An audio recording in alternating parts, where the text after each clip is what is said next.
Assalamualaikum warahmatullahi wabarakatuh. Balik lagi dengan saya Tony Setiawan di channel YouTube saya.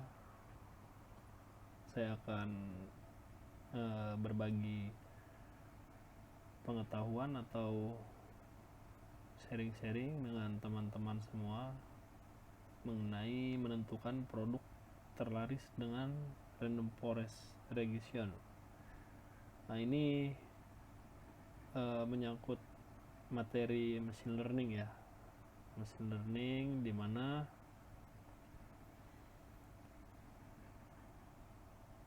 machine learning adalah cabang dari kecerdasan buatan yang memungkinkan komputer belajar dan membuat prediksi dari data tanpa pemrogram eksplisit.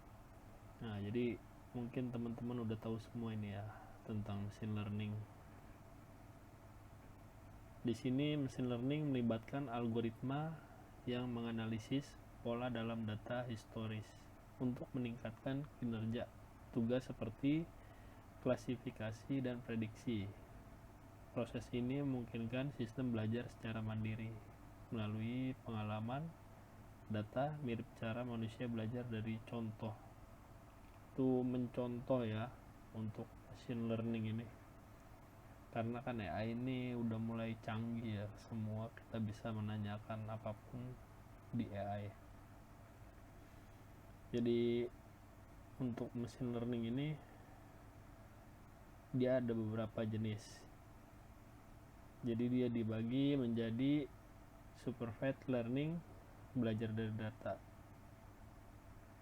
berlabel, unsupervised learning, menemukan pola tanpa label, dan reinforcement learning, belajar memulai trial dan error. Nah, di sini saya akan membahas tentang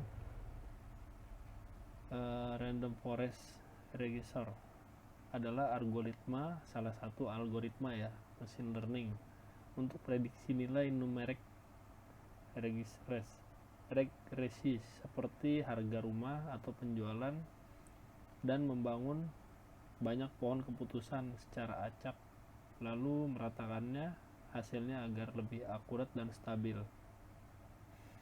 Jadi sesuai dengan tema yang saya angkat ya tadi di depan, jadi untuk menentukan rata-rata penjualan,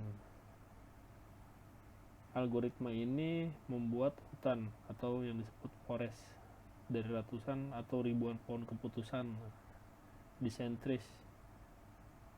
Setiap pohon dilatih pada subset data dan fitur yang dipilih secara random. Misalnya dari 10 fitur diambil 5 secara acak. Prediksi akhir diambil dari rata-rata semua pohon sehingga mengurangi kesalahan satu pohon individu, seperti voting kelompok yang lebih pintar dari satu orang. Jadi dari banyak data diambil, dikumpulkan semua, nanti diambil beberapa, diacakkan itu datanya, nanti baru bisa menjadi prediksi. Itulah cara kerjanya.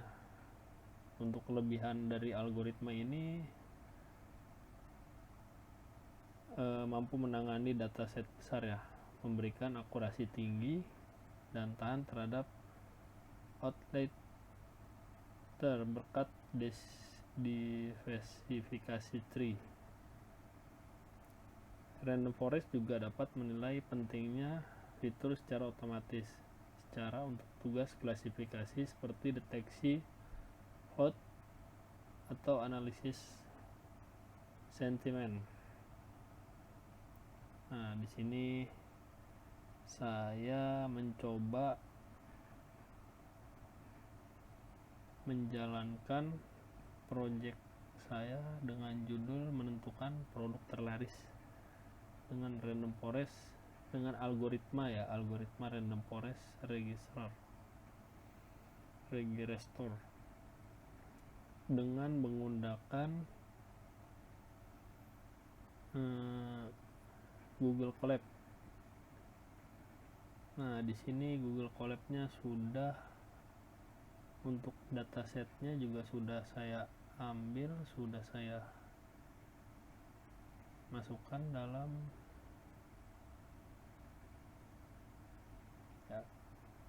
sudah saya impor. Sebenarnya ini udah dijalankan ya teman-teman untuk programnya, cuman di sini saya masukkan lagi untuk mengambil datasetnya. Di sini datasetnya sudah ada, ini dia dataset yang belum diolah. Di sini sudah kita impor. Nah, di sini sudah masuk ya teman-teman, sudah dijalankan. Di sini untuk di sel pertama seperti biasa memasukkan dulu semua library yang diperlukan, seperti impor pandas, impor numpy, matplotlib, sherborne, second model selection, impor train split. Nah, di sini ada penggunaan algoritmanya yang saya gunakan itu Random Forest Regressor. Lalu di sini ada processing, impor, mengimpor untuk label. Jadi untuk data yang saya impor ke dalam Google Colab ini, dia sudah berlabel, sudah terkelompokkan. Jadi di sini tetap dimasukkan lagi. Kita lanjut. Di sini juga ada Square Matrix Import Mens Absorb. Di sini saya memberikan penjelasannya, mengimpor semua library untuk data processing pandas, numpy, visualisasi matplotlib, sherborne, dan machine learning. Library Random Forest Regressor dipilih karena robust terhadap outlier dan fitur kategorikal. Lanjut di sel 2. Di sel 2 ini yang tadi saya jelaskan di awal, jadi kita memasukkan datasetnya, lalu diolah oleh perintah yang kita masukkan library-nya di atas.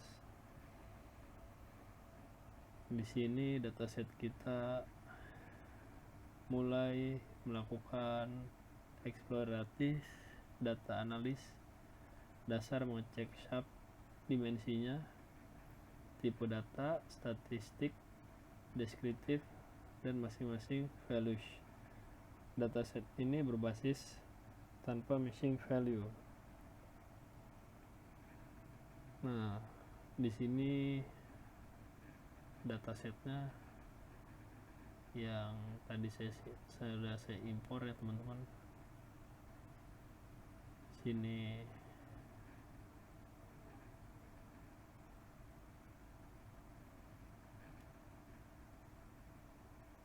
kolom ID order, tanggal order. Di sini data penjualan, data customer, ada semua ya teman-teman, dari kota, negara. Lalu di sini ada 5 baris pertama diambil. Jadi yang dibutuhkan untuk mengecek, untuk mencari penjualan terlaris produknya apa aja sih. Di sini ada order ID, tuh dia di sini. Terus ada order data, tanggal ordernya ya.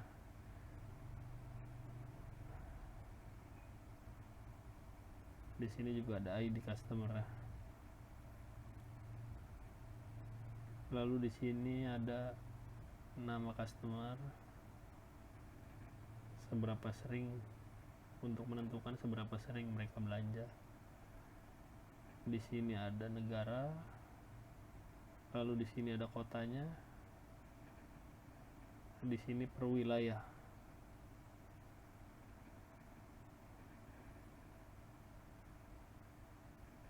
Nah, sama di sini juga untuk wilayah, region, kode,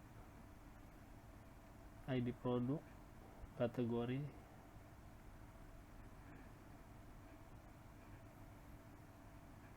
semuanya sudah diolah oleh Collapse, Google Collapse ya teman-teman. Ini saya menggunakan Google Collapse.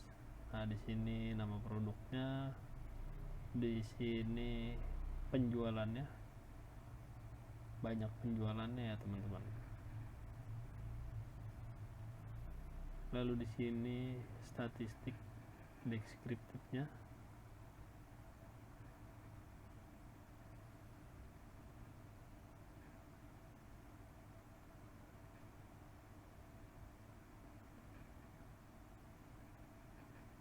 Nah, di sini missing values per kolom. Lanjut kita ke sel 3. Di sini visualisasi distribusi sales dan kategori.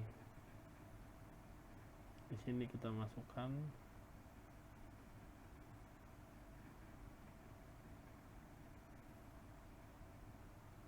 plat subplot 321. Sini untuk menentukan binar barisnya 50, kode true.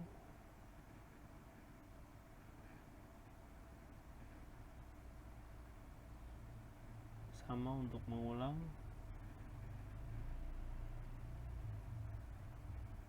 mencari kategori penjualan. Sini kategori penjualan lagi. Sini wilayah, regional penjualan.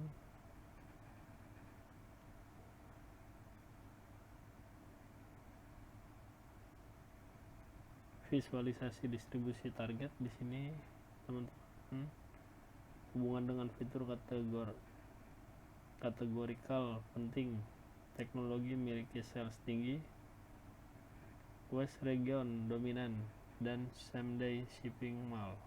Nah, di sini distribusi sell ya, menentukan banyaknya penjualan. Di sini total penjualan per kategori. Apa sih yang paling tinggi? Di sini untuk penjualan tertingginya ada di teknologi, lalu disusul dengan furniture, lalu ketiganya office supplies. Jadi untuk data yang tadi di atas ini teman-teman, kenapa 231, 231, 233? Nah, di sini untuk menentukan dari banyaknya dataset diambil 3 kategori penjualan. Nah, lalu untuk total sale per regionalnya diambil 4 paling banyak, dan distribusinya pun sama 4, 1, 2, 3, 4, 5.000, 5.000, 10.000, 15.000, 20.000. Kalau untuk total sales per kategori, teknologi, furniture, officer, supply. Untuk total sales per regional, west, edge, central, south.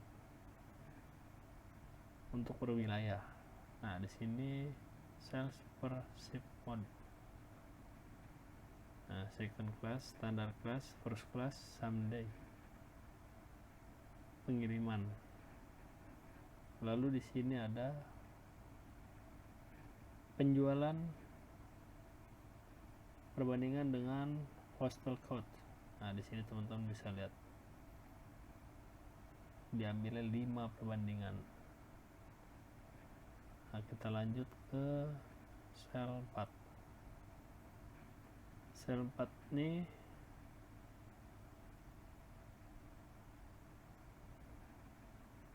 pembersihan data. data cleaning and feature engineering, hapus kolom yang tidak relevan untuk prediksi. Nah, di sini kan banyak ya teman-teman. Jadi di sini untuk di drop seperti baris kolom row ID, terus ID penjualan, ID customer, nama customer, produk ID, nama produk, tanggal penjualan, dan tanggal pengiriman. Di sini konversi kolom kategorikal ke numeric. Nah, di sini label cons dihilangkan, diganti jadi dengan kota, state, wilayah, kategori. Lalu sini pisahkan fitur dan target menjadi X dan Y.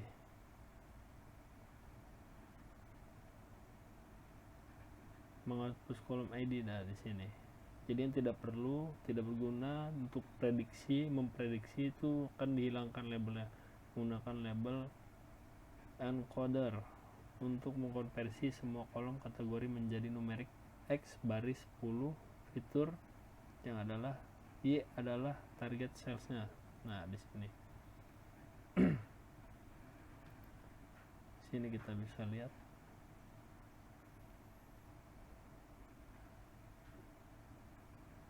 fitur setelah processing, ship mode, segment, country, city, state, postal code, regional, kategori.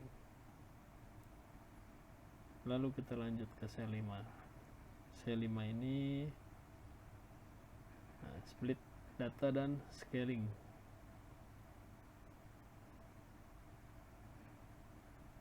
Nah, ini dia teman-teman. Scaling fitur numeric.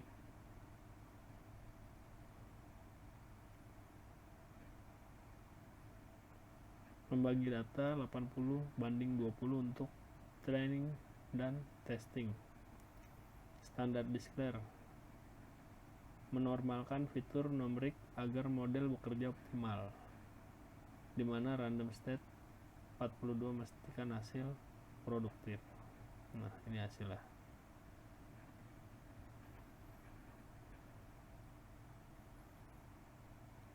Perbandingan 80/20 ya teman-teman. Nah, lanjut di cell 6 nya ini training random forest.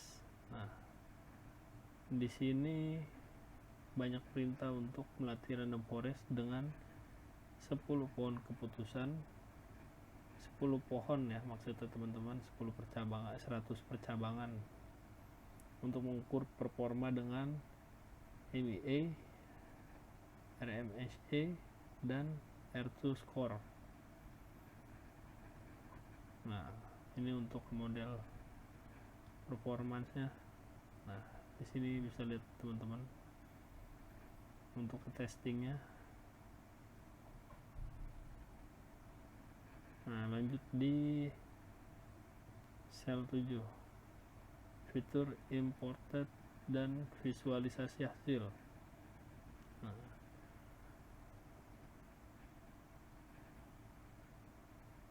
sini baris kodenya.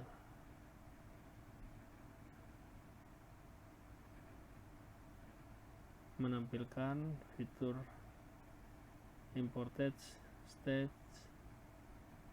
kategori paling berpengaruh. Nah, sini bagan-bagannya teman-teman menampilkan, bisa dilihat sama teman-teman. Pendistribusiannya. Nah, sini 5 dari fitur terpenting.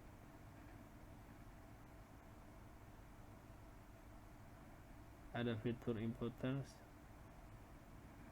postal code, sub kategori, CT, ship mode, segment. Lanjut di sel 8-nya. Di sini untuk fungsi untuk prediksi sel baru, penjualan baru. Nah, di sini prediksi sel untuk data baru, contoh pengguna prediksi sel SEP.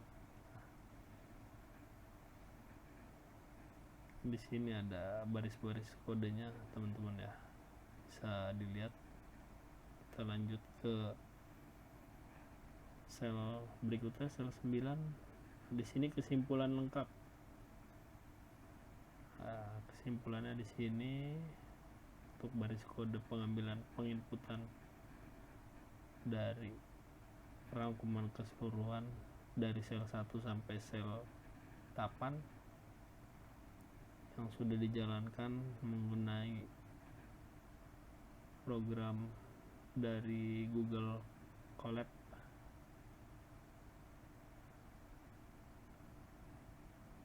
Nah, ini hasilnya setelah di running. Dari performa modelnya juga yang tadi di atas ya teman-teman. Ini nah, atau fiturnya juga tadi kan sudah dijalankan juga. Nah, ini untuk furnitur paling menguntungkan tapi marginnya rendah. Nah, untuk region West ini lebih dominan ya, penjualannya tertinggi teman-teman nih, nomor 2 ini nih. Nah, kalau untuk wilayah states bagian nih, jadi target utamanya California dan New York. Nah, untuk pengiriman di second class shipping ini paling optimal cost performanya. Nah, customer segmen paling loyal dan volume tertinggi. Nah, untuk di sini juga ditampilkan rekomendasi strateginya teman-teman. Fokus investor. Nah,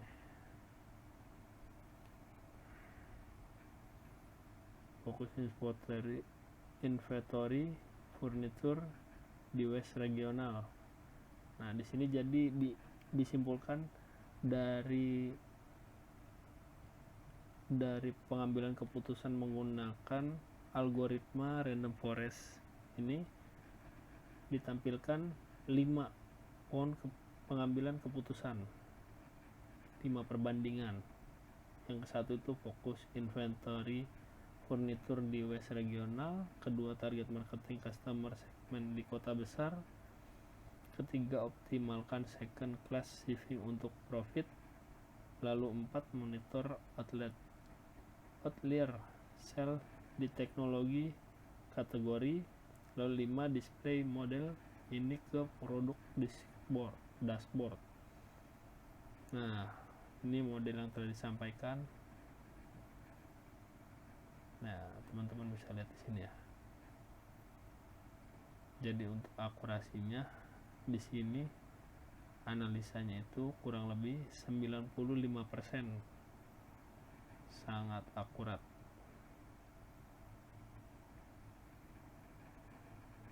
Nah, di sini ya, teman-teman. Terima kasih teman-teman yang sudah menyaksikan. Mohon maaf apabila banyak kesalahan bicara atau banyak kesalahan dalam penjelasan dan pemahaman dari saya. Mohon dimaafkan. Apabila ada teman-teman yang ingin menyampaikan pendapat dan menyampaikan saran untuk saya, boleh silakan meninggalkan di kolom komentar. Terima kasih yang sudah menyaksikan sampai selesai. Assalamualaikum warahmatullahi wabarakatuh.